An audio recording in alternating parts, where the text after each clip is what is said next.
বিশ্বনবী ইস্তিগফারের অনেকগুলো আলফাজ শিখিয়েছেন। সবচেয়ে সহজ যেটা শিখিয়েছেন সেটার নাম হলো আস্তাগফিরুল্লাহ। বিশ্বনবী জামাতে সালাত শেষে সালাম ফিরিয়ে আওয়াজ করে পড়তেন আল্লাহু আকবার, তারপরে 3 বার পড়তেন আস্তাগফিরুল্লাহ, আস্তাগফিরুল্লাহ, আস্তাগফিরুল্লাহ। পড়ার দরকার আছে না নাই? পড়তে রাজি আছেন তো? সালাম ফেরানোর পরে কি পড়বেন? নাকি দোয়া করার জন্য পাগল হয়ে যাবেন? আল্লাহুম্মা আমিন ইয়া আরহামার রাহিমিন আছে না নাই? পাগল হয়ে যায় দোয়া করার জন্য, কিন্তু তাসবিহগুলো পড়তে চায় না। বিষ্ণুনবী লম্বা তাসবিহ পড়তেন, সালাম ফেরানোর পরেই আস্তাগফিরুল্লাহ পড়তে রাজি আছে। আবার বিষ্ণুনবী বললেন, যে ব্যক্তি পড়বে আস্তাগফিরুল্লাহ আল্লাযী লা ইলাহা ইল্লা হুয়াল হাইয়ুল কাইয়্যুম ওয়া আতুবু ইলাইহি, যুদ্ধের ময়দান থেকে যদি কেউ পালিয়ে যায় তার কোনো মাফ নাই। এটা অনেক বড় কবিরা গুনাহ। আত-তাওয়াল্লি মিন ইয়াউমিজ যাহাফ, যুদ্ধের ময়দান থেকে পালালে ওর কোনো মাফ নাই। বিষ্ণুনবী বলেন, যুদ্ধের ময়দান থেকে পালিয়ে এসেছে কোন মুসলিম সৈনিক, সেও যদি এই আস্তাগফিরুল্লাহ আল্লাযী লা ইলাহা ইল্লা হুয়াল হাইয়ুল কাইয়্যুম ওয়া আতুবু ইলাইহি মন থেকে পড়ে, তার জীবনের গুনাহ আল্লাহ মাফ করে দেন। আবার সাইয়েদনা আবু বকর, সহিহ বুখারীর বর্ণনা, বিশ্বনবী বললেন, ইয়া রাসূলুল্লাহ আল্লিমনি দুআআন আদউ বিহি ফি সালাতি, ও নবী আপনি আমারে এমন একটা দোয়া শিক্ষা দেন যেই দোয়াটা আমি নামাজের মধ্যে করব। বিশ্বনবী বললেন, তুমি নামাজের মধ্যে পড়ো, আল্লাহুম্মা ইন্নী যালামতু নাফসি যুলমান কাসীরা ওয়া লা ইয়াগফিরুয যুনুবা ইল্লা আনতা ফাগফিরলি মাগফিরাতাম মিন ইনদিকা ইন্নাকা আনতাল গফুরুর রহিম। সুবহানাল্লাহ। এটারে আমরা বলি দোয়ায়ে মাসুরা। এটাও একটা ইস্তিগফার, যেখানেই ক্ষমা চাওয়ার কথা আছে ওইটাই ইস্তিগফার। বুঝতে পেরেছেন? আল্লাহুম্মা ইন্নী যালামতু নাফসি, ও আল্লাহ অনেক জুলুম করেছি, যুলমান কাসীরা, জুলুমের শেষ নাই। ওয়ালা ইয়াগফিরুয যুনুবা ইল্লা আনতা, আপনি ছাড়া এই জুলুম আর পাপ ক্ষমা করার কেউ নাই। ফাগফিরলি মাগফিরাতাম মিন ইনদিক, নিজ গুণে আমার গুনাহ ক্ষমা করে দে। ওয়ালা ইয়াগফিরুয যুনুবা ইল্লা আনতা, আপনি ছাড়া গুনাহ ক্ষমা করার দ্বিতীয় কেউ নাই। আমাদের পাপ ক্ষমা করার আর কোন সত্তা আছে? চিল্লায় বলেন, আছে? আবার বিশ্বনবী বললেন, যত ইস্তিগফার আছে সব ইস্তিগফারের সেরা সর্বশ্রেষ্ঠ ইস্তিগফারের নাম সাইয়্যিদুল ইস্তিগফার। কি নাম? সহিহ বুখারীর বর্ণনা, শাদ্দাদ ইবনে আউস রাদিয়াল্লাহু তাআলা আনহু বর্ণনা করে বলেন, কেউ যদি দিনের বেলা একবার সাইয়্যিদুল ইস্তিগফার পড়ে, ওই দিন যদি লোকটার মৃত্যু হয়ে যায়, মুহূর্তের মধ্যে লোকটার জান্নাতি ঘোষণা দিয়ে দিবে কে? রাত্রি বেলা যদি কেউ সাইয়্যিদুল ইস্তিগফার একবার পড়ে, ওই রাতে ইন্তেকাল হলে তার জীবনের সব গুনাহ মাফ করে দিয়ে ওই লোকটারেও জান্নাতি করে দিবে কে? দিনে যদি সাইয়্যিদুল ইস্তিগফার একবার পড়েন, ওই দিনে ইন্তেকাল করলে আপনি জান্নাতি। রাতে যদি সাইয়্যিদুল ইস্তিগফার কেউ পড়েন, ওই রাতে ইন্তেকাল হলে আপনি জান্নাতি। এটা সহিহ বুখারীর বর্ণনা।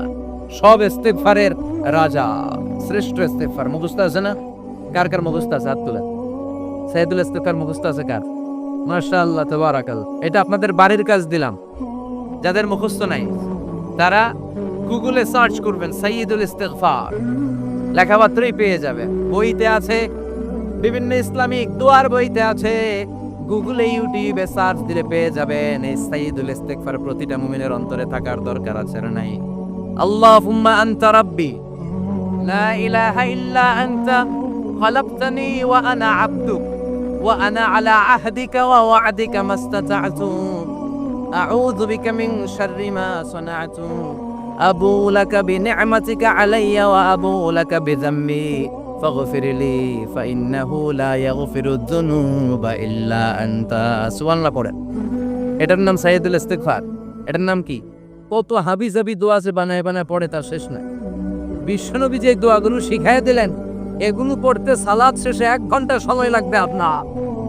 1 ঘন্টার আগে মুসল্লা থেকে ওঠার কোনো সুযোগ নাই। চিল্লায় বলেন ঠিক কিনা?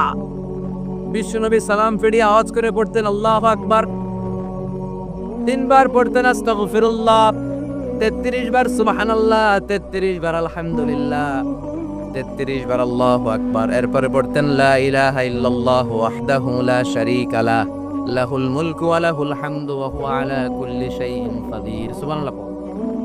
একবার আয়াতুল কুরসি পড়তেন। মান খারাপ আয়াতুল কুরসি দুবুরা কুল্লি সালাতিন মাকতুবাতিন লাম ইয়ামনাহু মিন দুখুলিল জান্নাতি ইল্লাল মাউত। আয়াতুল কুরসি মুখস্থ না সবার? প্রত্যেক ফরজ সালাতের পরে কেউ যদি একবার আয়াতুল কুরসি পড়ে, তার জান্নাতে ঢুকার ক্ষেত্রে আর কোনো বাধা নাই একটা জিনিস ছাড়া, সেটা হলো মরণ, মৃত্যু। লোকটা মরে না তাই জান্নাতে যায় না, মরলেই জান্নাতে। আয়াতুল কুরসি পড়বেন তো। সালাত শেষে বিষ্ণু বলতেন আল্লাহুম্মা ইন্না নাসআলুকাল হুদা ওয়াত তুকা ওয়াল আফাফা ওয়াল গিনা আল্লাহুম্মা আ'ইন্না আলা যিকরিকা ওয়া শুকরিকা ওয়া হুসনি ইবাদাতিক আল্লাহুম্মা লা মানিআ লিমা আ'তাইতা ওয়া লা মু'তিয়া লিমা মানআতা ওয়া লা ইয়ানফা'ু যাল জাদ্দি মিনকাল জাদ আল্লাহুম্মা হাব্বিব ইলাইনাল ঈমান ওয়া যায়্যিনহু ফি কুলুবিনা وكره إلينا الكفر والفسوق والعصيان وجعلنا من الراشدين سبحان الله অভাব নাই সহি দোয়ার অভাব নাই, এগুলো থুইয়া বানায় বানায় আন্দাজে মান্দাজে দোয়া কালাম পড়। এজন্য মাসনুন যে দোয়াগুলো আছে এগুলো পড়বেন তো। সাইয়েদুল ইস্তিগফার মুখস্থ করবেন, কথা দিছেন তো, কথা দিছেন। কারা কারা মুখস্থ করবেন হাত তুলে আমারেন, আল্লাহর দেখা। রাজি আছেন মুসলমান? আল্লাহ সবাইকে কবুল করুন, আমরা পড়ি আমিন। আবার আল্লাহ বললেন ওয়াল মুস্তাগফিরিনা বিল আসহার, ওয়াল মুস্তাগফিরিনা বিল আসহার। আমার প্রিয় বান্দারা শেষ রাতে চোখের পানি ছেড়ে তাহাজ্জুদের নামাজে যায়, নামাজ ভিজায়, আর শেষ রাতে ইস্তেগফার পড়ে, ঠিক কিনা? তাহাজ্জুদের যায় নামাজে মরণ দিও প্রভু আমায়, একামতে দিনের কাজে কবুল করে নিও আমায়। তাহাজ্জুদের যায় নামাজে মরণ দিও প্রভু আমায়, একামতে দিনের কাজে কবুল করে নিও আমায়। সুবহানাল্লাহ পড়ো। যেই নবীর কোনো পাপ নাই, যেই নবীর কোনো অন্যায় হয় নাই, গুনাহ হয় না, ওই নবীকে আল্লাহ ইস্তিগফার করার অর্ডার করেছে। রব্বুল আলামিন বলেন ফাসাব্বিহ বিহামদি রাব্বিকা ওয়াস্তাগফিরহু ইন্নাহু কানা তাওয়াবা। ফাসাব্বিহ, নবী তাসবিহ পড়েন, বিহামদি রাব্বিকা, রবের নামে, রবের প্রশংসার তাসবিহ পড়েন, ওয়াস্তাগফিরহু, তার কাছে ক্ষমা চান, ইস্তিগফার পড়েন। ওয়াস্তাগফিরহু, ফাসাব্বিহ বিহামদি রাব্বিকা ওয়াস্তাগফিরহু। নবী আপনি ইস্তিগফার করেন, যে নবীর কোনো গুনাহ নাই। ওই নবীকে যদি আল্লাহ ইস্তিগফার করার অর্ডার করতে পারেন, আমাদের ইস্তিগফার করার দরকার আছে না? নেই? প্রতিদিন কম করে 100 বার ইস্তিগফার করব। কয়বার? চিল্লায় বলেন কয়বার? আওয়াজ করে সবাই আবার পড়েন আস্তাগফিরুল্লাহ, আর জোরে পড়েন আস্তাগফিরুল্লাহ। এজন্য পাপ হোক, অন্যায় হোক, শয়তানের ওয়াসওয়াসায় পড়ে নামাজ ছেড়ে দিয়েছি, মিথ্যা কথা বলেছি, আব্বা আম্মার সাথে বেয়াদবি করেছি, জুলুম করেছি, মুহূর্তেই চোখের পানি ঝেড়ে 2 রাকাত নামাজ পড়ে তওবা করে ইস্তিগফার করে ক্ষমা চাইবো কার কাছে? চিল্লায় বলেন কার কাছে? এগুলো হচ্ছে মুমিনের হাতিয়ার। এই তওবা, এই ইস্তিগফার, this is the weapon of believers. এগুলো বিশ্বাসীদের হাতিয়ার। তলোয়ার, ড্রোন হামলা, মিসাইল, AK-47, এগুলো আমাদের হচ্ছে জিকির। চিল্লায় বলেন ঠিক কিনা? আর জিকিরটা হতে হবে একজনের নামে। চিল্লায় বলেন তিনি কে? ওয়াযকুর রাব্বাকা ফি নাফসিকা তাদাররুআন ওয়া খীফা ওয়া দুনাল জাহরি বিল কওলি বিল গুদুওয়ি ওয়াল আসাল ওয়া লা তাকুম মিনাল গাফিলিন। আল্লাহ বললেন ওয়াযকুর রাব্বাকা ফি নাফসিকা তাদাররুআন ওয়া খীফা, আল্লাহর জিকির করো, আল্লাহর নাম জপো মনে মনে, বিনয়ের সাথে, গোপন ভাবে, চিৎকার চেঁচামেচি করো না। কিন্তু আমাদের জিকিরের ভেতরে চিৎকার চেঁচামেচি আছে না নাই? আমরা মাহফিলের মধ্যে মাঝে মাঝে লা ইলাহা ইল্লাল্লাহ জিকির করাই না আওয়াজ করে, এটা হচ্ছে তালিমা, তালিমের জন্য জায়েজ আছে। কিন্তু শ্রেষ্ঠ জিকির হচ্ছে একা একা জিকির করা। আল্লাহ বললেন তাদাররুআন ওয়া খীফা, কোরআনের আয়াত, তাদাররুআন ওয়া খীফা, with full of humility and humbleness, বিনয়ের সাথে জিকির করো। খীফা, গোপনে গোপনে, দুনাল জাহারি বিল কওল, চিৎকার না করে। কিন্তু চিৎকার করে লাফিয়ে লাফিয়ে জিকির করে দেশে আছে না নাই? কথা বলেন। ইন্নাল্লাহা জামিল ওয়া ইউহিব্বুল জামাল, আল্লাহ নিজে সুন্দর, আর সব সুন্দরকে আল্লাহ পছন্দ করে। দেখবেন এদেশে কিছু জিকির আছে ওটার মধ্যে আল্লাহর নাম বোঝা যায় না, আছে না নাই? হুই হাই করে লাফালাফি করে, যে হুই হুই হুই হুই যে করে, এই হুই হুই এর মধ্যে আল্লাহর নাম আছে? কথা কর। যেই শব্দে আল্লাহর নাম নাই ওটা দিয়ে জিকির করা যাবে? কত ধরনের ভয়ঙ্কর জিকির। আবার জিকিরও করে বাঁশের উপরও লাফায়, যিনি জিকির পরিচালনা করে তার কাঁধের উপর যে চেপে বসে আছে না নাই, এটা কি জিকিরের সৌন্দর্য? কথা বলে আমরা জিকির করব ওই পন্থায় যে পন্থায় বিশ্বনবী করেছেন, সাহাবারা করেছেন। বিশ্বনবী জিকির করতেছেন, সাহাবারা জিকির করতে করতে বিশ্বনবীর কান্দে উঠছে, আছে না হাদিসে? সাহাবারা জিকির করতে করতে খেজুর গাছের চূড়ায় উঠেছে। কথা বলে জিকিরের মধ্যে সৌন্দর্য আছে না নাই? এই জন্য জিকিরের সৌন্দর্যগুলো অবলম্বন করে যেন আমরা আল্লাহরে ডাকতে পারি, চিল্লায় বলেন ঠিক কিনা? এজন্য রাব্বুল আলামিন বলেন ফাযকুরুনি আযকুরকুম ওয়াশকুরুলি ওয়ালা তাকফুরুন। বেশি বেশি আমার জিকির করো, তাইলে আমিও তোমাদের জিকির করব। আমরা আল্লাহরে ডাকলে আল্লাহ নাকি আম করে ডাকে, ভাল লাগে? আল্লাহ বললেন ফাইন যাকারানি ফি নাফসি যাকারতুহু ফি নাফসি। আমার বান্দা যদি একা একা আমার জিকির করে, আমি আমার বান্দার একা একা জিকির করি। আমার বান্দা যদি মহাসম্মেলনে মহাসমাবেশে সবাই রে নিয়ে আমারে ডাকে, আমি এর চাইতো শ্রেষ্ঠ একটা মহাসম্মেলন ফেরেশতাদেরকে নিয়ে করে আমার বান্দার জিকির করি। ওয়া ইন তাকাররাবা ইলাইয়া শিবরান তাকাররাবতু ইলাইহি যিরাআন। আমার কোন বান্দা আমার দিকে যদি এক বিঘত এগিয়ে আসতে চায়, আমি আমার বান্দার দিকে এক হাত এগিয়ে যেতে চাই। আমার বান্দা যদি আমার দিকে এক হাত এগিয়ে আসে, আমি আমার বান্দার দিকে দুই হাত এগিয়ে যাই। ওয়া ইন আতানি ইয়ামশি আতাইতুহু হারওয়ালা। আমার বান্দা যদি আমার দিকে হেঁটে হেঁটে আসতে চায়, আমি আমার বান্দার কাছে দৌড়ে দৌড়ে যাই। কি আল্লাহ আমরা পাইছি, ডাক দেয়া মাত্রই, ডাকা মাত্রই তিনি সাড়া দেয়, চিল্লায় বলেন ঠিক কিনা? এজন্য সবসময় আল্লাহর জিকির দিয়ে হৃদয়টারে সিক্ত রাখার দরকার আছে না নাই? বিষ্ণু বললেন লা ইয়াজালু লিসানুকা রাতবান মিন যিকরিল্লাহ। সব সময় আল্লাহর জিকির দিয়ে জিহ্বাটারে ভিজায় রাখো। জিকির করেন লা ইলাহা ইল্লাল্লাহ, লা ইলাহা, লা ইলাহা ইল্লাল্লাহ মুহাম্মাদুর রাসূলুল্লাহ সাল্লাল্লাহু। মাসালুল লাযী ইয়াযকুরু রাব্বা ওয়াল্লাযী লা ইয়াযকুরু রাব্বা মাসালুল হাইয়্যি ওয়াল মাইয়্যিত। যে হৃদয় আল্লাহর জিকির করে আর যে হৃদয় জিকির করে না, বিশ্বনবী বললেন দুই হৃদয়ের পার্থক্য হচ্ছে একটা জীবিত হৃদয় আর একটা মৃত হৃদয়। এখন আপনার হৃদয়কে আপনি কি জিন্দা রাখতে চান না মুর্দা বানাতে চান?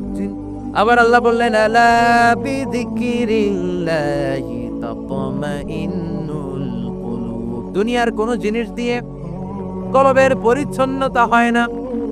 দুনিয়ার কোন জিনিস দিয়ে কলব পরিচ্ছন্ন হয় না, কলবের খাদ্য হয় না। কলবের খাদ্য হয় একটা জিনিস দিয়ে, সেটা কি? আল্লাহর জিকির। এজন্য কলবের মধ্যে কি বসাবে? নাকি আয়না? আয়না বসাইয়া দে মোর কলবের ভিতর বাবারে। কথা কন, আয়না বসাইতে চাই, আছে না নাই? তোর বাবার কলবেই তো আয়না নাই, তোর কি আয়না দিবি? বিশ্বনবী কলবে আয়না বসাইছে, সাহাবারা আয়না বসিয়েছে, আবু হানিফা কলবের ভেতরে আয়না বসিয়েছে, ইমাম শাফিঈ কলবে আয়না বসিয়েছে। কলবে আল্লাহর জিকির ছাড়া কোনো আয়না ফায়না বসানো চলবে না। চিৎকার করে বলেন ঠিক কিনা? আবার বিশ্বনবী বললেন আফদালুজ যিকরি লা ইলাহা ইল্লাল্লাহ। জিকিরের জগতে যত জিকির আছে, শ্রেষ্ঠ জিকির হলো লা ইলাহা। মান ক্বালা লা ইলাহা ইল্লাল্লাহ সিদকান মিন কলবিহি দাখালাল জান্নাহ। ঈমানের সাথে ইখলাসের সাথে একবার কেউ যদি লা ইলাহা ইল্লাল্লাহ পড়ে, তার জন্য জান্নাতকে ওয়াজিব করে দিবে কে?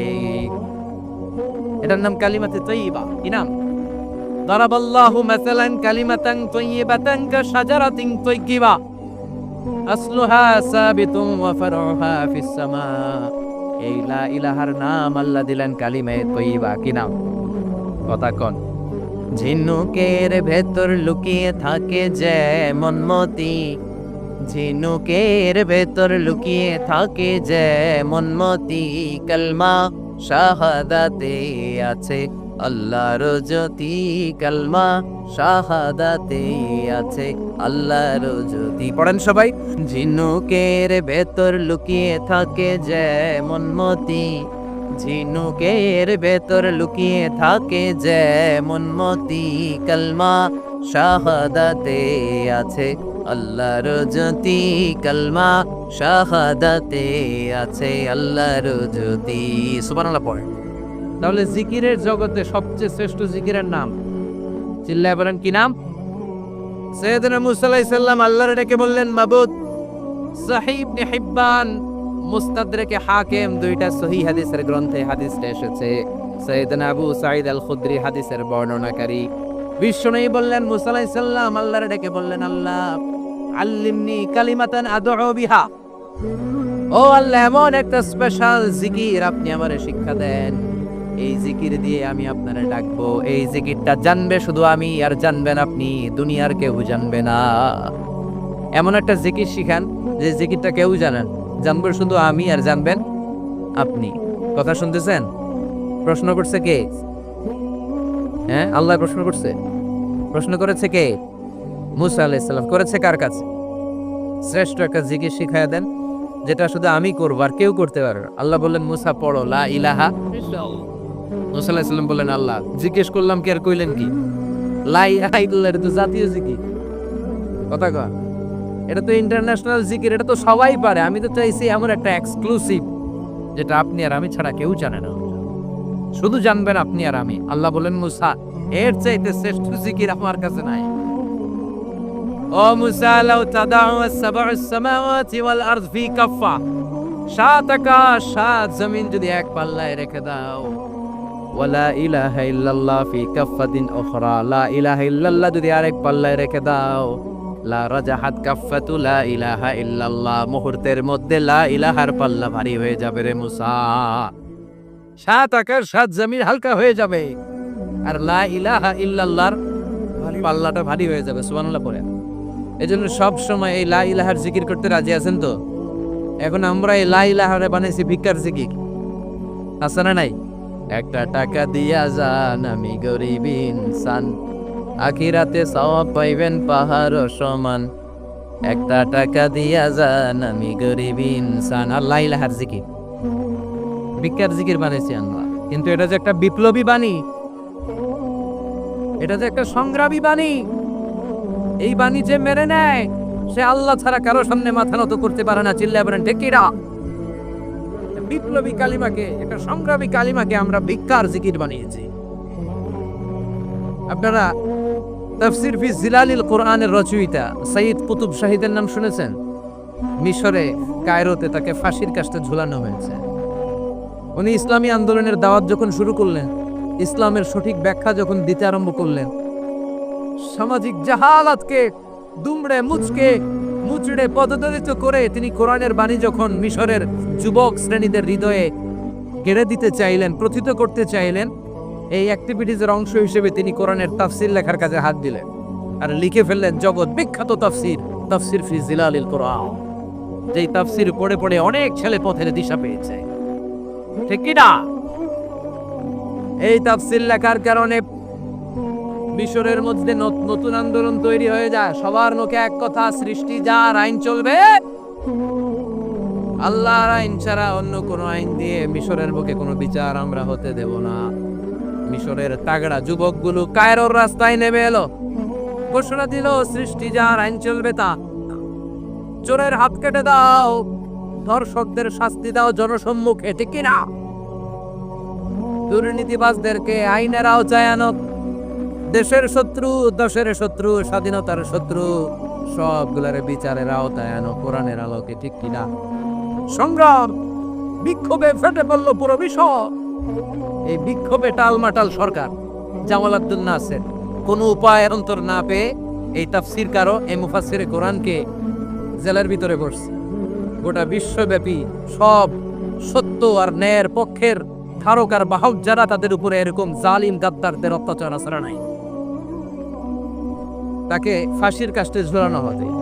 আদালত থেকে রায় দেয়া হয়েছে, মিশরের যুবকদেরকে এরকম আন্দোলনে ঠেলে দেওয়ার কারণে ডেথ পেনাল্টি, ফাঁসির রায় হলো। সাইয়্যিদ কুতুব শাহীদের ফাঁসির দিন ঘনিয়ে আসে। কারা কর্তৃপক্ষের নিয়ম অনুযায়ী যাদেরকে হ্যাঙ্গিং করা হয়, ফাঁসি দেয়া হয়, ফাঁসির ঘণ্টাখানিক আগে ওই জেলখানার ইমাম সাহেব এসে তাদেরকে কালিমা পড়ায়।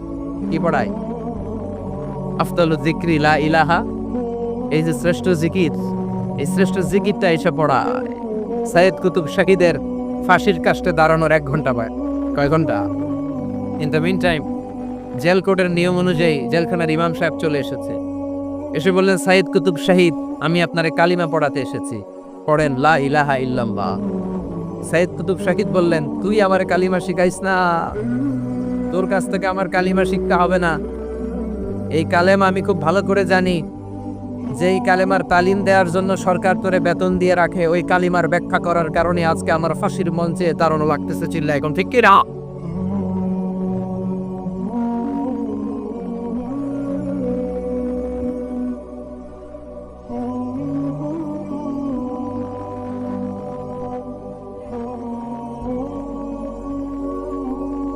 একই কালেমার তালিম তুমি দাও, তোমার টাকার বান্ডিল দেয়, আর ওই কালেমার এক্সপ্লেনেশন ব্যাখ্যা আমি সমাজে দিয়েছি, তাই আমারে ফাঁসি দেয়। তার মানে তোর কালেমা আমার কালেমা দুইটা আলাদা কালেমা, তোর কালেমা আমার কালেমা এক কালেমা না। চিল্লা এখন ঠিক কি না? তার মানে কালেমায় আর কালেমায় পার্থক্য আছে না নাই? ইমানে ইমানে পার্থক্য আছে না নাই?